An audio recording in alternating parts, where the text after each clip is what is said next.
Good evening and welcome to this week's edition of Behind the Headlines. I am Regan King.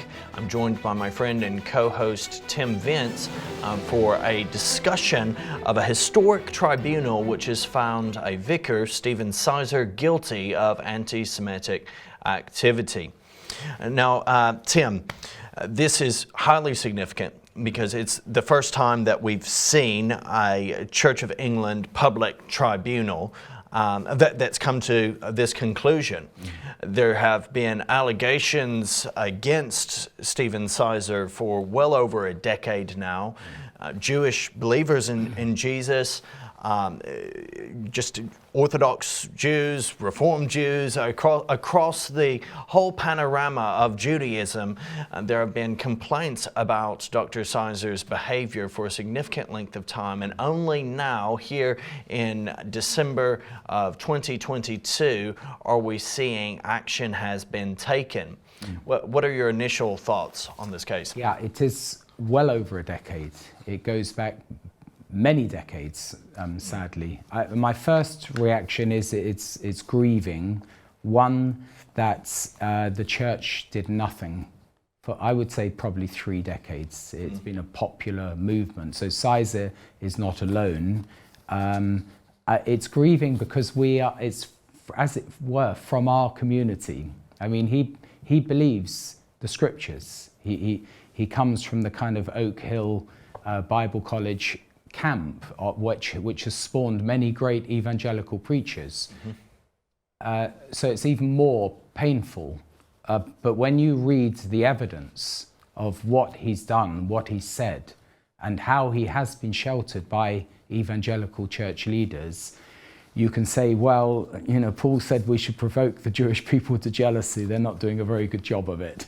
They're provoking a real sense of hurt and pain and injury that unfortunately fits a pattern of Christian persecution of the Jews going back through the centuries.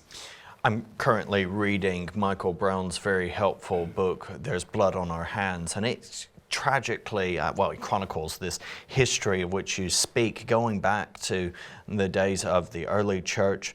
Of course, there have been people who have routinely challenged and who have reminded of the words of the Apostle Paul to Gentile believers in Rome, that we shouldn't be arrogant towards the natural branches. There's an indicator there that the Jews are the natural branches. We shouldn't be arrogant towards them. We shouldn't be abusive in this particular way. And that's exactly what they're doing. Exactly. And that's why it's strange. It's for me, it's weird even that people who absolutely love God's word, they have a blind spot, not just a blind spot, a whole polka dot shirt of blind spots to scriptures in the New Testament that talk about, prophecies concerning the Jewish people. And this is the root of it. This is what Sizer is most virulently opposed to, because he's become relationally committed to groups who, have been prescribed as terrorists. And he's identified with that side, and only God knows his heart, but it's profoundly damaging to Jewish-Christian relations. About 2 weeks ago, Simon and myself on Behind the Headlines dealt a little bit with this problem of anti-Semitism in evangelical churches and how we can deal with it. We did mention Stephen Sizer briefly in this ongoing case. Now, having begun this process all the way back in 2018, there's finally been a ruling out of this tribunal that examined evidence of 11 instances of anti-Semitic activity. Now, these we have to say, these are the ones that are brought to the tribunal. These are the ones that have essentially been the straws that broken the camel's back. Yeah. But there's been the conclusion that Sizer carried out conduct unbecoming of an ordained minister. Conduct unbecoming of an ordained minister. It's a direct quote from their finding. Dr. Sizer has repeatedly found himself facing these allegations, often from Jewish believers in Jesus, with concerns including his happily sharing and promoting a platform with a Holocaust denier, at which there were 2 individuals present known to have links to anti-Israel terrorism. He has regularly promoted anti-Semitic material and websites online on his social media, has routinely, despite on several occasions being challenged, you should take that down, that's not a good idea, you're not thinking very clearly there. Some have said, oh, he's just a bit clumsy in his wording. People have made excuses, there's been obfuscation of the truth when it comes to him, but he has persisted, and now finally, there's been some movement. There's been an arrival point that, okay, this is unacceptable. It's unbecoming. You have engaged in anti-Semitic activity. And so they haven't yet arrived at what sanctions they will do. I mean, it rose up when he was there at the church in the Diocese of Guildford. Not even the Virginia Water one. He was, prior to that, he was in Guildford at St. John's. And ironically, I met him. I was unemployed driving a Russian choir around the country promoting Bibles. It was after the war came there, so he was talking about mid-90s and early 90s. And we arrived at his church, and I'll be quite honest, he was a very decent, affable vicar. And it's only my memory banks which connected 10 odd years later when I realised, oh, it's the same chap he was such a delightful chap running around the church arranging for this concert that the Russian choir had put together. Now, I then I debated him here on Revelation TV and discovered that there's a more sinister side. And I say this firsthand now because I had in that debate, which was on Christian Zionism and replacement theology, I had a verbatim quote. I actually wrote it down myself, what he had said on which was basically a very strong statement against Israel as a whole. You know, that's the classic element of anti-Zionism and anti-Semitism is for one, maybe there is a case of a Jewish murderer or something, or an Israeli sniper, but to then use that to denigrate the whole people, that's basically what he did on the Press TV, which is the Iranian TV station. Wrote it down verbatim. I read it out in the debate. He denied, you couldn't see a flicker of emotion. He denied point blank that he had said it. And so there is a problem with him, I believe, and with once you get a cause celeb and you decide that's your cause, you tend to do everything possible to support that cause. There's a problem with him, but as you said, and you've done a program on it, there is a problem with all of those who shelter and support him. Well, and many have sheltered and supported him, and I think this has simply added insult to injury. Sizer and his anti-Semitic activity could have been nipped in the bud, but Sizer has, as you said, you first encountered there in Guildford, but then a lot of the allegations have been made from his time at Virginia Water. Yeah. Now he is in a part of, and I believe serving in some way at an FIEC church in Southampton, above Bar Church in Southampton. And famous, great evangelical centre. Couldn't be more blue chip.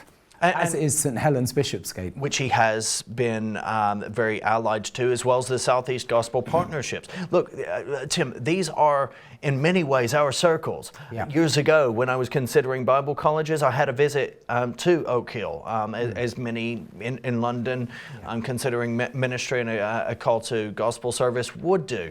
But these are places where, unfortunately, as gospel-minded and centric as they are, there is this insidious underlying, very heavy influence of replacement theology.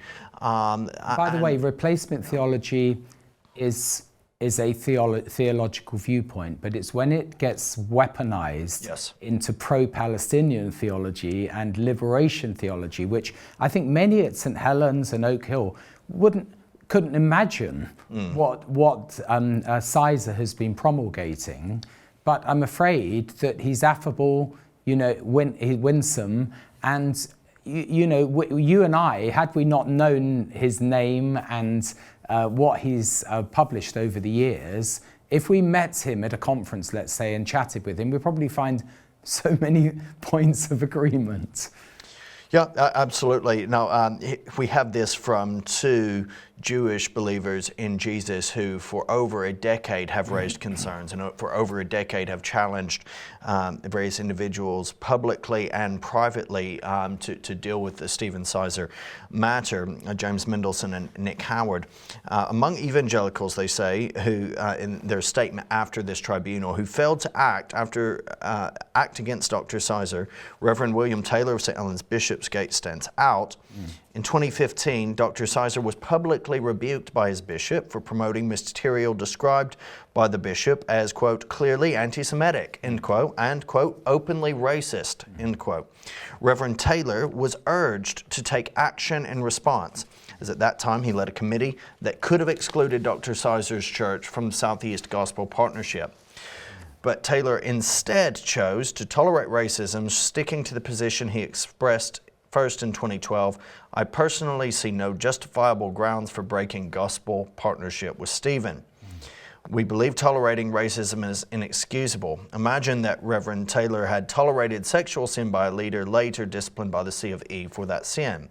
Would the church wardens of St. Helens want him to continue as rector? Why should his toleration of racism be treated differently? And they go on to outline their concerns with those who have failed to respond to Dr. Sizer's anti-Semitic activity. The Gospel Partnerships Network, Evangelicals Now, Church Society, St. Helens Bishopsgate, the Renew Conference, which chose to accept Dr. Sizer's application to attend its 2017 conference without requiring any expression of repentance or a change of mind. Christchurch, Virginia Water, and the FIEC's Above Board Church. I mean, there's tragically far too much toleration of anti-Semitism in evangelicalism. There's so much smoke, you know, there's some fire somewhere that's driving it. My heart, Regan, is maybe one day to sit down with someone like William Taylor and go through the scriptures with him, so that at least he can see. And I think you can get into a theological bubble with a successful movement that does a great youth work, no question about it, that has church plants across London, that, you know, has what many churches long for, which is young people, and, you know, really thriving church. But because they're so public and so successful, they have to be sensitive to the 300,000 Jews who are in the country. And I think that you can't just discard them because they don't fit in with a certain theological position, which is that the promises to the Jewish people have been displaced by the church, and so they are fulfilled in the church, and you can see that argument, except for the fact that the Jewish people are still here and in fulfillment of some of the very same prophecies, the physical fulfillment. And I think sometimes you know, if we honour and love God's word, we should sit down together and talk about it. And the problem with Sizer is he's sort of got himself into a corner that he's fighting for, which is extremely offensive. And the problem is you build up a group of friends who are anti-Semitic, and before you know it, you're starting to share anti-Semitic jokes with them, or saying, well, you know, the 9/11 was the Jews, you know, and, you know, the Holocaust is a hoax, and the real Holocaust that's going on, inverting everything, is the Palestinians, and of course, you know, Jesus was a Palestinian martyr, and there's no historical evidence for a connection. The modern Palestinian cause arose, as we know, you know, from Nasser and Arafat, you know, cooking up a movement. Palestine was Jewish up until the state of Israel. You know, in the consciousness of Arabs, it was considered Jewish. I'm not a Palestinian, I'm an Arab. But it's only after the State of Israel came to be formed that we had this anti-movement, which I'm afraid has a good breeding ground on school campuses and in churches where there is this residual anti-Semitism. And I'm afraid that is what it is. With Dr. Sizer, he's been a massive advocate for a particular conference that's annual called Christ at the Checkpoint. And this conference was launched first in 2010 at the initiative of Bethlehem Bible College in Bethlehem. Yep. And it was originally linked, I mean, this particular conference, Christ at the, yes, and antisemitic. Exactly. And this antisemitic, this is some of what was expressed. He did speak at the very first of these Christ at the Checkpoint conferences. And I'll give a quote just to illustrate the type of rhetoric that goes on there. It's billed as kind of a non-biased type conference wherein they want to express love for a neighbor, whether they're Israeli Jews or Palestinian Arabs. How has this come across? Atik said in his Easter message, in the season of Lent, it seems to many of us that Jesus is on the cross again with thousands of crucified Palestinians around him. It only takes people of insight to see the hundreds of thousands of crosses throughout the land, Palestinian men, women, and children being crucified. Palestine has become one huge Golgotha. The Israeli government crucifixion system is operating daily. Palestine has become the place of the skull. Now, we have to be clear that many, including those at Christ at the Checkpoint, have begun to heavily distance themselves from that type of extreme rhetoric, but this is essentially the seed from which that conference sprung. But, you know, even the title of the conference yes. is basically insinuating that the Jews are killing Jesus. Yeah. He's at the checkpoints, someone gets shot who's a Palestinian, they dress them up like the Madonna, you know, because they even have sometimes a similar headdress, and you can see the parallels are there.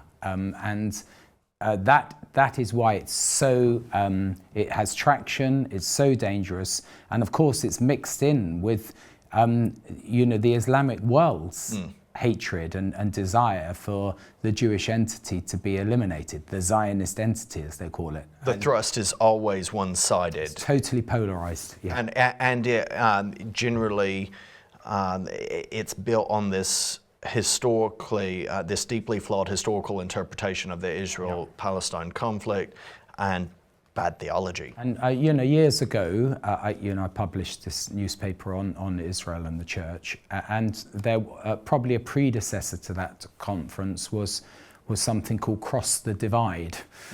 And again, it sounds absolutely wonderful. You know, we're Christians, we believe in humanitarian aid, you know, especially down in the southeast of England and all these well-heeled suburban churches. What a wonderful cause to pay, you know, money towards, you know, bringing peace and cross the divide. But they are portraying it as the Jews against the cross.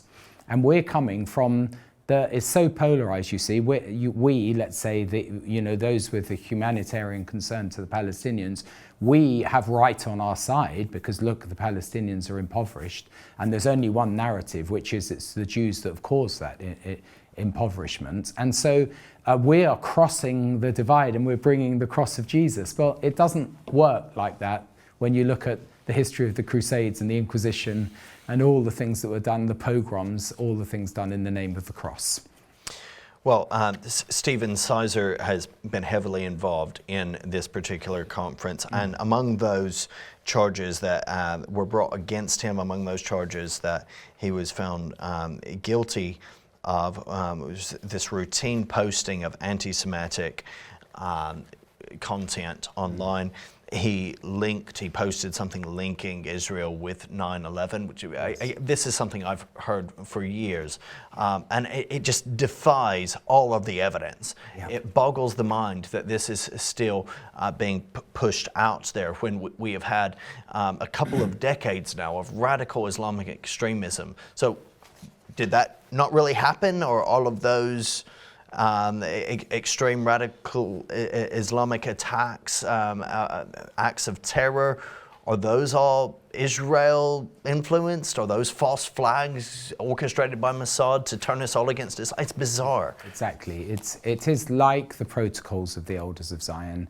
And he even uses terms like the dark hand of Zionism, is involved here or there. He first published on the issue of Christian Zionism because he detests Christian Zionists and blames them. In fact, his book on Christian Zionism, I used to call it the Protocols of the Elders of Christian Zionism, because he has his central narrative that the world powers, influenced by the tentacles of world Jewry and Jewish money, connected with Christian Zionists of the 19th century, the Victorians, who then orchestrated the suppression of the Arabs within Palestine, although there's no evidence of that. In fact, it was so sparsely populated that Mark Twain said he walked a whole day and never saw one person. And he called Israel flea-bitten, fly-blown, God-forsaken land. No one would ever want to live there. It was the backwater of the Ottoman Empire. So this narrative is complete fantasy, that there was this large Palestinian population displaced by the Zionists. It's more nuanced than that, and of course, it's delegitimizing the Bible. Yep. It's delegitimizing the biblical history of Jewish connection to the land. Yeah. We have a news report here and that specifically highlights an experience of one author of anti-Semitism on a recent trip to the United Kingdom, particularly highlighting the problem in churches. Tovia Tenenbaum, you're a best-selling author. Welcome to Jerusalem Dateline. Thank you for having me, Julie. It's a pleasure to see you, as always, here in Jerusalem. Now, you've written a new book, your latest book, The Taming of the Jew. Correct. Tell me, what is behind this title, and what is this book about? My publisher asked me, which place would you like to be your fifth book about? So being that I am also a theater person, and so I said, I would like to go to Britain because I love English theater. I said, let's do something, a book about theater, about funny things, about entertainment, about a little politics, about nothing Jewish. There are only about maximum 300,000 Jews in all the UK, so it's nothing. But it didn't happen like that. Sadly, from the first day I arrived and I started interviewing people, I heard the most horrible anti-Semitic trash. Like what? Like, for example, we went to a bar during the day and everybody was nice and they were sitting and talking and explaining to me how much they care about Palestine. And when I asked them why, the answer was because of the Jews. You have a lot of Palestinian flags here. Yeah? Why is that? Because we support them. Why do you support the Palestinians? Hitler didn't kill enough Jews. They're scourge of the world. What do you think is behind that? Anti-Semitism, as I found out. Mm-hmm. And I walked around every time when I wanted to talk about other issues. And I went to people and asked them simple questions. Like, is there something, Julie, that bothers you? That you would like to change in the world? Their answer was, one after one, almost, the majority, free Palestine. Free Palestine. Do you think they understood what they were saying? They understand one thing. Yeah. They don't even know where Palestine is on the map. But what they do know is that on the other side of Palestine, the enemy of the Palestinian in their mind is the Jews. And the story is there was once upon a time a land called Palestine, a country, a state called Palestine, but existed for God knows how many years. And for no reason, Jews came in flying, killed the Palestinians and took over the land. Oh, wow. And ever since then, they killed them day and night. Wow, that's quite a story. That's what the people think. Every kind of person, poor, Rich, poor, young, old, educated, not educated, it doesn't matter. The Church of Scotland, Yeah. also, I guess, nearly 10 years ago, they came out with a document that caused an uproar. As long as Zionists think that Jewish people are serving God's special purpose and that abuses by the state of Israel don't invalidate the Zionist project, they will believe themselves more entitled to the land than the Palestinian people. The promise to Abraham about land is fulfilled through the impact of Jesus, not by restoration of land to the Jewish people. Now, I understand that you also spoke with officials. Did they refute this at all? Did they repent for this at all? Okay, the document is called The Inheritance of Abraham, which was issued by the clergy in the Church of Scotland quite a few years ago. And to this day, they did not go away from it. And the idea was two main ideas to make it in simple English. One thing is that biblically speaking, the Jews are not special people. And the other thing is that the state of Israel, biblically speaking, does not belong to the Jews. That's the idea. Tuvia, The Taming of the Jew, how can people get your book? As usually in our time, the best way to get it, especially on these days, the best way to get it is Amazon. And the Israelis really like your book. Yeah, this was a number one, it's like number one ebook in Israel. It was like amazing. Thank you, Tuvia. You're welcome.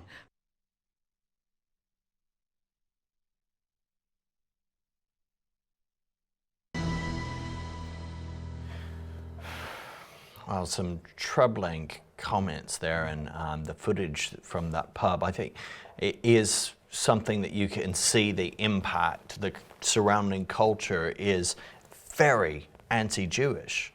That is the issue, and very telling at the end when he said this is the number one best-selling ebook in Israel. So he comes to the UK.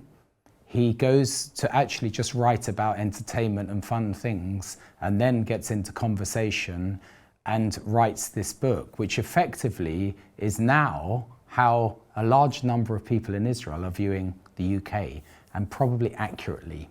That we didn't have the Nazis of Germany, but actually we never had it exposed. The undertones, the undercurrent of anti-Semitism in the country, and just go into the pubs and you'll find it, which is a shocking thing. And I've heard it.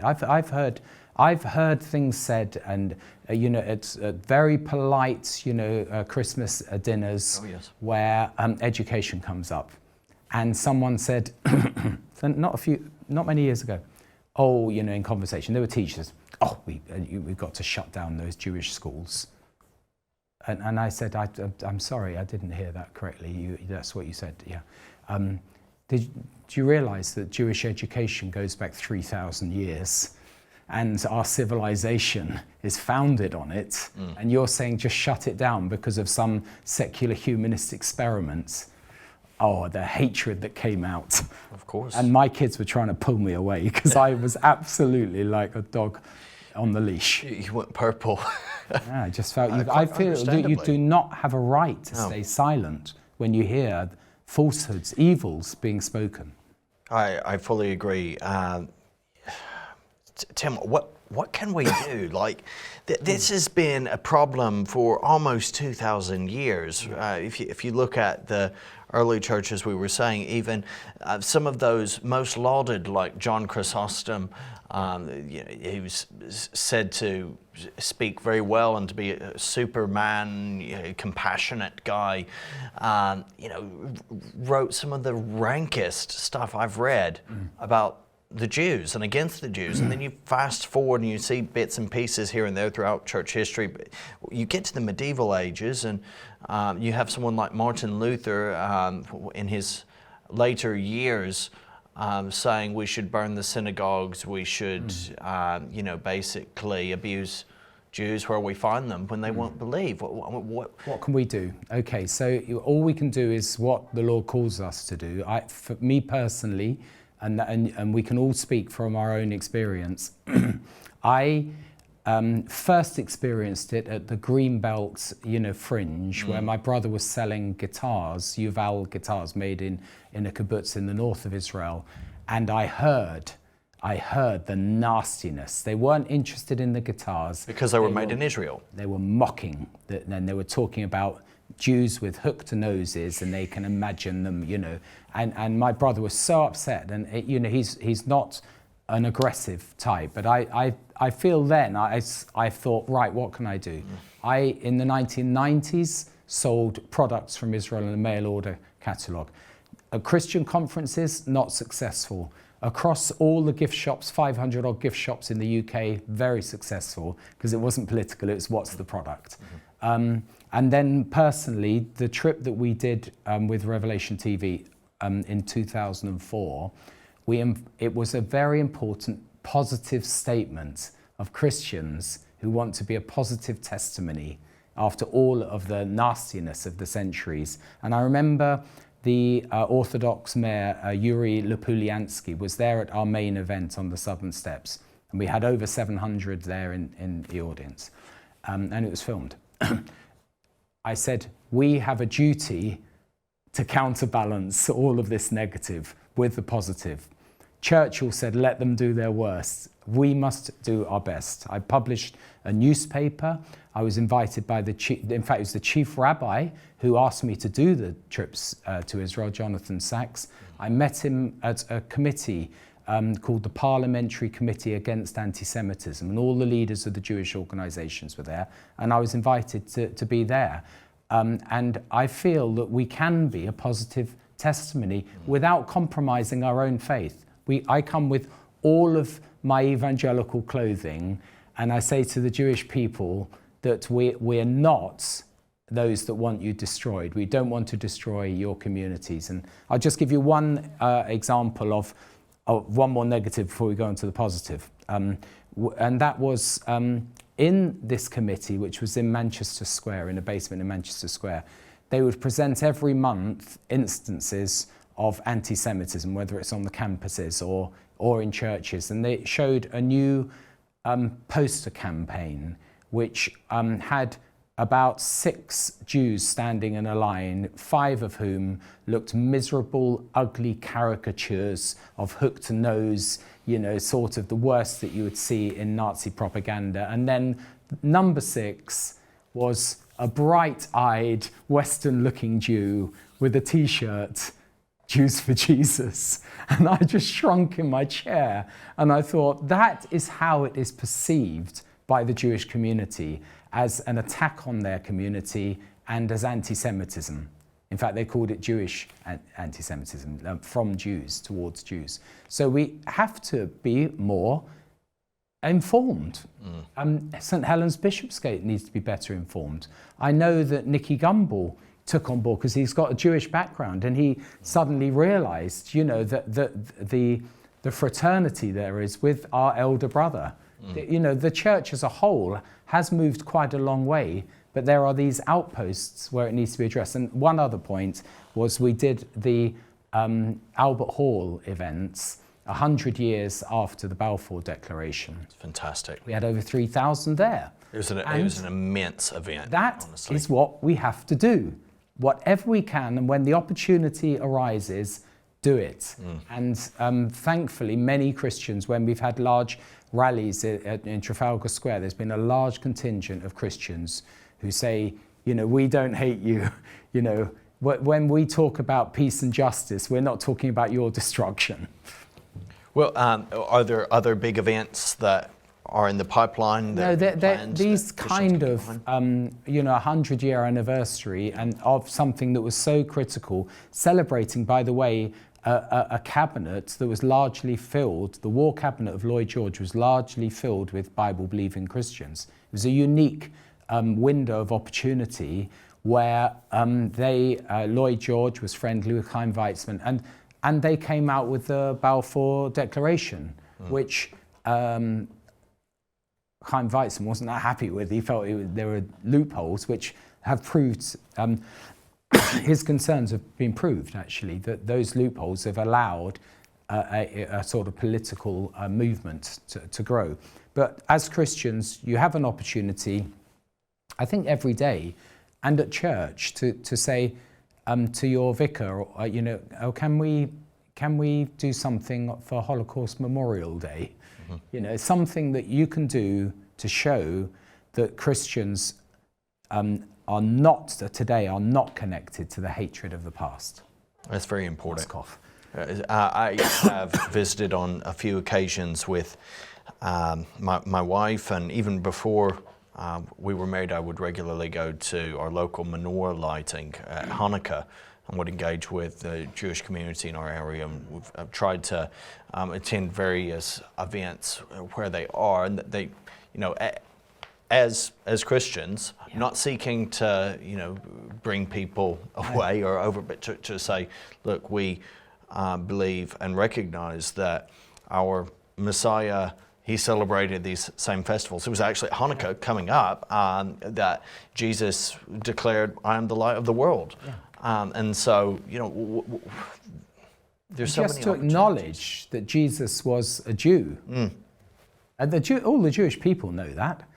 He wasn't, you know, the first Palestinian, as Yasser Arafat, you know, once said, you know, his first Palestinian fedayeen, you know, and we're following in the footsteps of Jesus because we're all martyrdom bombers. That's how the narrative has been twisted. And frankly, we've got to speak up. I've been a couple of times on the BBC, you know, when, for instance, Christian Aid did a post, actually an artist went over to Israel during the Second Intifada and did depictions of basically Palestinians who were suffering, and they threw in one painting of the Moment Cafe bombing, which was a terrible bombing. And I was on the Sunday programme on BBC Radio 4, and Roger Bolton was the one who was interviewing me. And he said, well, what's wrong with this? You know, they're depicting, you know, real life and it's art. And I said, yes, but it's 8-1 on this square of 9 paintings. And the one that they've given to sympathise with the Jewish people shows dismembered limbs being blown apart. And I said, it's a desecration of their memory. And Roger Bolton said, it's just art. I think it's quite tasteful. And when it was a pre-record, when they broadcast that, what did they cut out? The key statement I made, which showed up the BBC to be absolutely heartless towards the Jewish people. And I'm disgusted, frankly.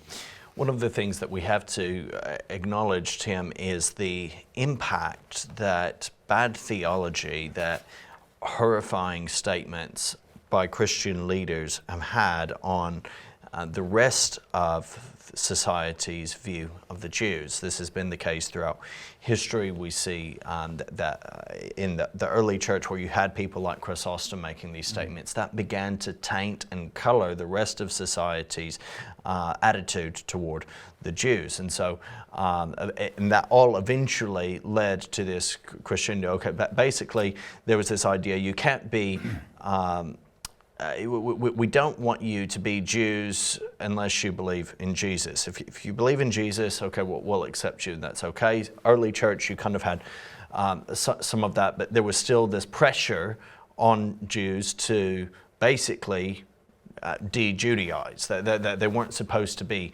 Jewish and retain their heritage, which is clearly not something that the scriptures teach. In both Romans and Colossians we see if someone observes a festival, a Sabbath, or some special observance, let them be. If that's their conscience, if you don't want to observe it, that's fine. Just be as you are before God and do whatever it is to God's glory. But that was with time dismissed or ignored more and more. By the medieval ages, you have a lot of, okay, fine, you're Jews, but we don't want you in our country. So you had inquisitions, either forced conversion or even in some cases executed or removed Jews from particular countries. And then you lead to, you come up to the past century where we have the Holocaust, where it doesn't matter what you believe. It doesn't matter if you are religiously Jewish or not. If you're ethnically Jewish, you're the Nazis described them using terminologies of animals like rats. Yes. It's horrifying. But all of that was, in many ways, impacted by the bad theology that in some way legitimized this treatment. Even in Nazi Germany, using Martin Luther's Against the Jews and Their Lies, his treatise on that. Here is a news report that talks a little bit about the increase, and there is a definite increase, of Jew hatred in wider society at the moment. Purging Jews from campuses and classrooms, restricting pro-Israel speech, and creating Jewish-free zones. A rash of anti-Semitic atrocities are taking places at colleges right here in America. Well, members of Congress are speaking out, warning of the dangers of this appalling trend. Gary Lane reports on the breeding ground of anti-Semitism at the University of California, Berkeley.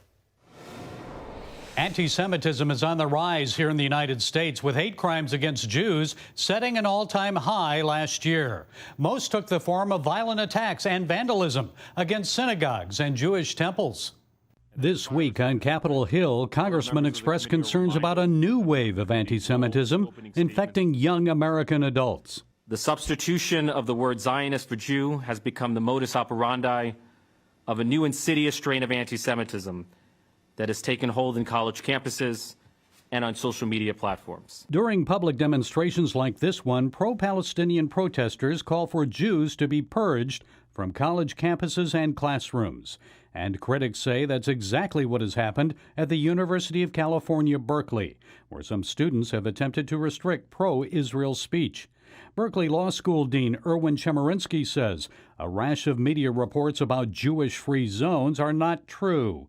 He says only a handful of student organizations, fewer than 10 out of 100, have adopted anti-Israel bylaws, which include a ban against pro-Israel speakers.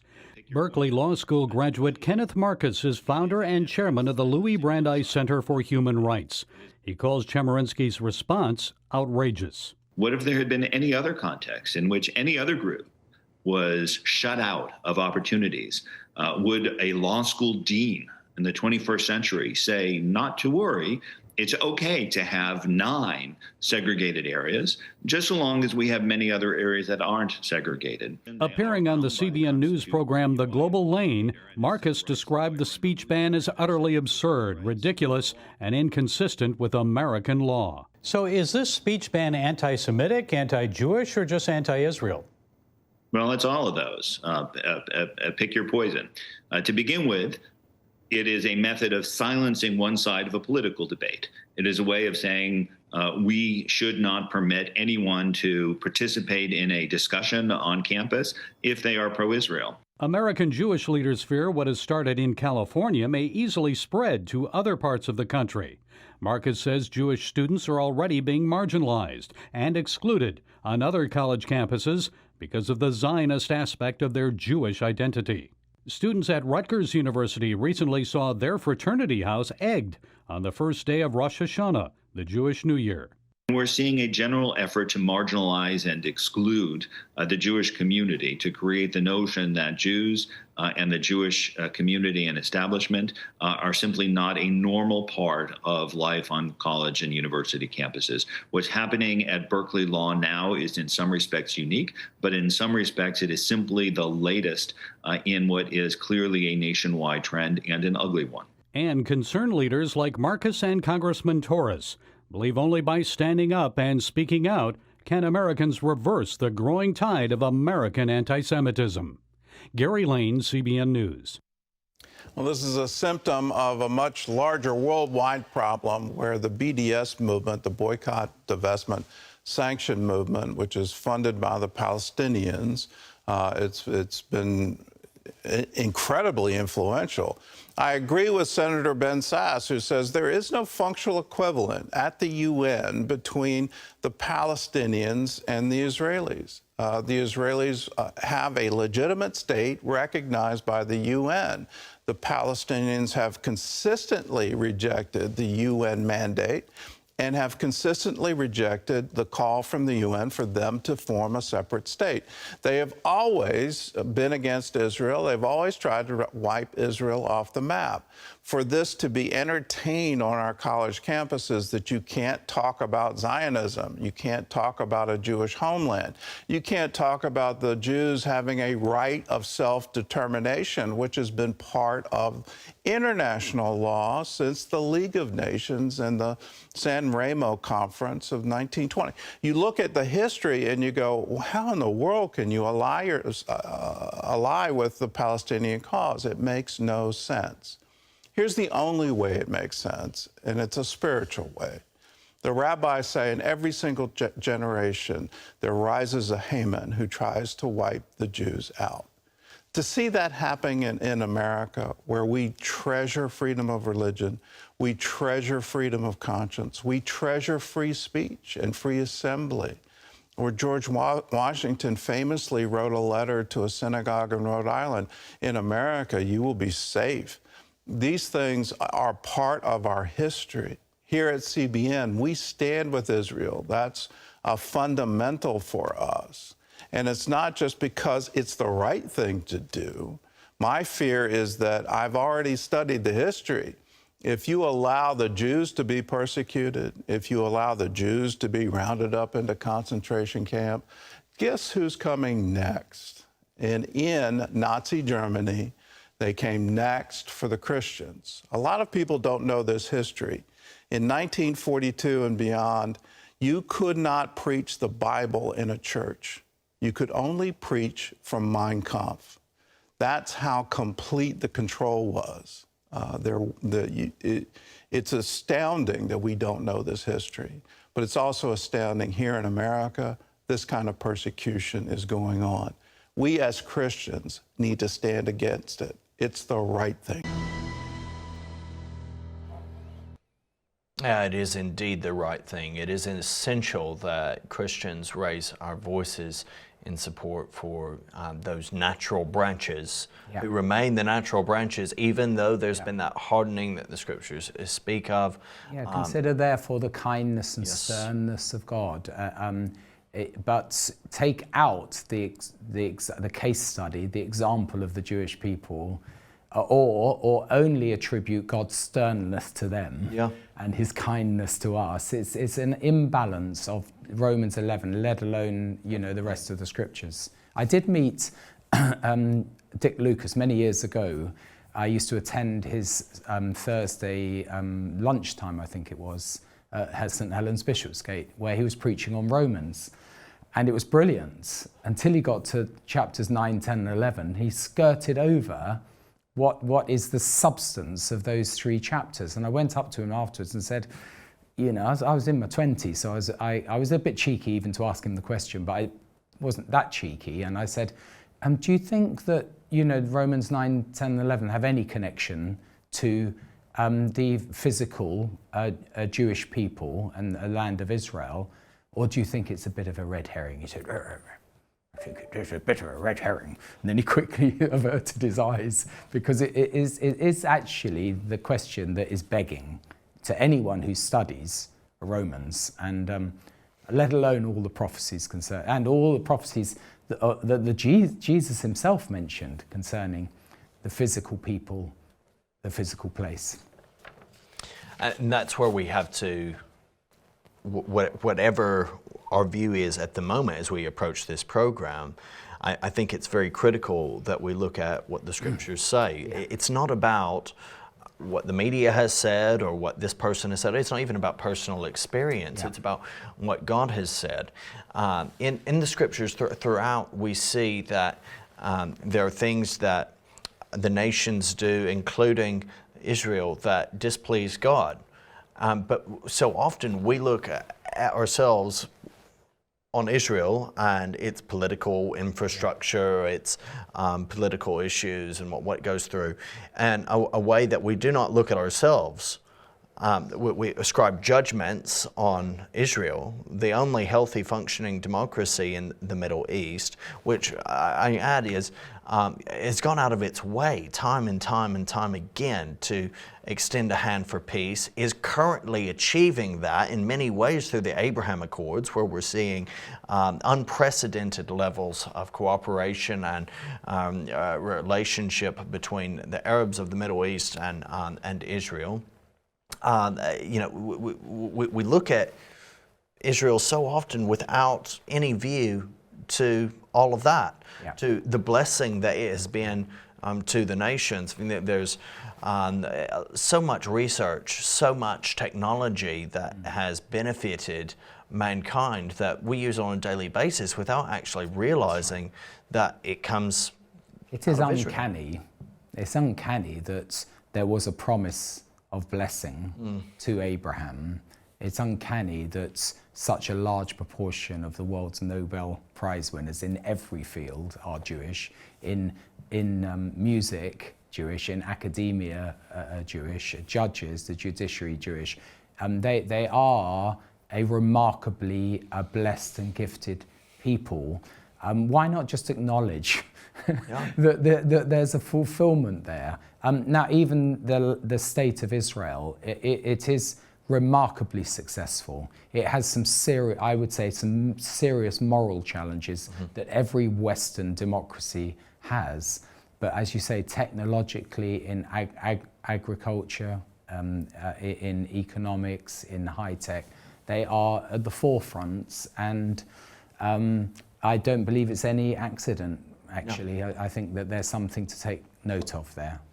And surely we need to also look at some of the statements of those dealing with similar type anti-Jewish climate. Going back, you can think of Charles Spurgeon, you can think of J.C. Ryle, you can think of Samuel Rutherford, and Murray McCheyne as well, who they actually saw the blessing and health and growth of their churches as linked to their church's love for and elevation to some degree of Israel and of the Jewish people, the fact that they prayed regularly for them. Murray McCheyne, who many of you may check your Bible reading plan, it may very well be McCheyne's Bible reading plan. He specifically linked the revival that was occurring in his particular church and the surrounding area to a found renewed love for the Jewish people, and the fact that they prioritized proclaiming the Messiah, recognizing his Jewishness. Absolutely. Bishop Ryle famously just picked out, it's obvious, but to say it when he said it is profound. As they have been scattered, so they will be regathered. And, everyone acknowledges that the Jewish people were scattered. He prophetically said, these same people that have been scattered in exile, in fulfillment of the prophecies, will be regathered to their land. It seems obvious now. I mean, Israel's been reformed, but to say it 100 years before it happened is basically someone who was a great evangelical Anglican who just plainly read the scriptures and saw it there. Well, viewers, we hope that this program has been a blessing, that it has been a help to you. I should say that Dr. Sizer's response was one, he says, I accept those conclusions and the criticisms of my conduct and apologize unreservedly for the hurt and offense caused. I'm particularly sorry that I posted a link on Facebook in January 2015 to an article blaming Israel for 9/11 and repeat my apology for the deep hurt that my conduct caused. I do not propose to say any more at this juncture as I pray and reflect further. And I think that's, at this stage, the right response. But here's a challenge to those who've sheltered and protected him. It's time to repent, and it's time to once more show love for God's people, Israel. Bless you all. We're back, God willing, next week on Behind the Headlines. Have a good evening.